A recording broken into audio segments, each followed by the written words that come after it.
So now can we discuss Hawk? And remember what Rudy said? We know Donnie, settle down. Yes, let's talk Hawk. Simply put, he is the Uber Andy. All of his units are by default slightly stronger with no additional costs and no penalties. And his CO powers can literally turn the fight in your favor or give you a colossal advantage. Blackwave and then Blackstorm deal 2 or 4 damage respectively to all enemy units, and those hit points heal all of Hawk's units for the same. Hawk soars in the sky and shits on Andy daily. To balance matters, if you can even say that, his powers take the longest to charge up over almost any CO, except for Sturm in 2, who, if we are being honest, is so powerful that he's basically a new character in the sequel who belongs in S tier and banned from play. Hawk goes in A tier for sure. Just a great CO overall whose entire existence relegates Andy to more of a mascot character than an actual CO. Indeed, Hawk is going right into A tier. Strong start for Black Hole. Lash is next, right? Another defensive CO who seems like an adjusted Sturm from Advanced Wars 1. Lash's units hit harder, the greater the terrain bonus she has, and used offensively the right way. Just calling her a defensive CO seems inaccurate. Her CO powers reduce terrain movement penalty by 1 in all weather except snow, which is fitting since she destroyed Olaf's hometown, essentially giving him some manner of fighting back against her. Of course, Olaf still sucks donkey balls, so big deal. Who is picking Olaf for counterplay against Randos, hoping they go with Lash? There are still better options. Indeed, and her Super CO power prime tactics doubles the stars from terrain bonuses, making her units hit that much harder and take that much less in damage. Her power can take a bit to charge, however, so if you are careful and soften up her units before she can unleash her power, you can mitigate the damage from her counter push. Better to get hit with a bunch of buff 3s than a few cranked up 10s. Perhaps, but I'm not sure. Let's have her sit at the top of B tier. She has a lot going for her, but I can't help but feel there is something missing here that keeps her from being A tier. If you can, you could just kind of stay back and make her come fight you in more agreeable conditions. I don't like the strategy of baiting counterattacks, but maybe that's it.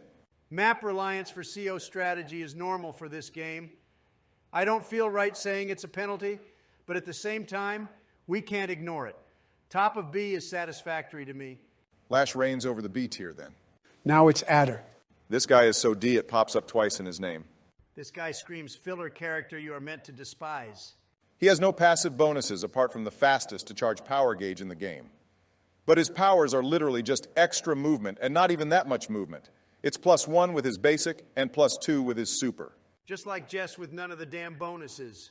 I guess giving him double that would be overpowering since you could theoretically base rush and just sit on the enemy bases so they can't build, but god damn.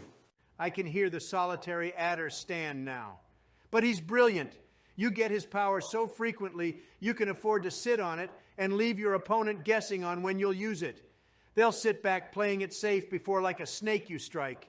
Move in on who? Literally everyone apart from Colin have units that will hit harder back or are tougher to harm. Don't you even dare fucking suggest this piece of shit is a counter to my favorite and only son, Colin. Just a thought exercise, Don. Christ, calm down. I will not fucking calm down. Easy, Joe, just let him vent. Sure, rushing Colin is a strong tactic against him that will just trigger his gold rush and power of money powers, enabling him to quickly build a counterforce and decimate Adder in the resulting push. And Adder has no defenses to protect himself from that. Colin will fold that pasty fuck like a lawn chair. Adder is a dog chasing cars and has no fucking clue what to do when he catches one. He's so trash that he's not even in the next game except as an optional purchase for use in versus mode. Put this Twitter profile reject in D. The rock fucking bottom D. Done and done.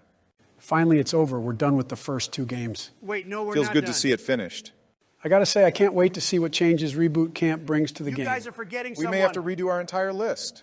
I'm gonna play so much, I hope their online has ranked and casual play. As you said, Joe, Nintendo is pretty awful about online stuff that's not Splatoon. Will you assholes Let's take fucking what we listen to can me? God damn it, Don, what the fuck is it? That's not all the characters. Who did we forget? Flack. You forgot Flack. I know he's dumb and clumsy, making his power all over the place like a Nell with a bigger swing. Maybe he goes in C tier? Oh, right, we neglected Flack. Yeah, it's just one more guy, no big deal. Flack seems like a fun and more wild CO to play, does 10% less damage to 15% more day to day. And now Sleepy remembers. A Flack's CO powers make his swing even bigger. His ranges go to -20 to +40 and -30 to +80.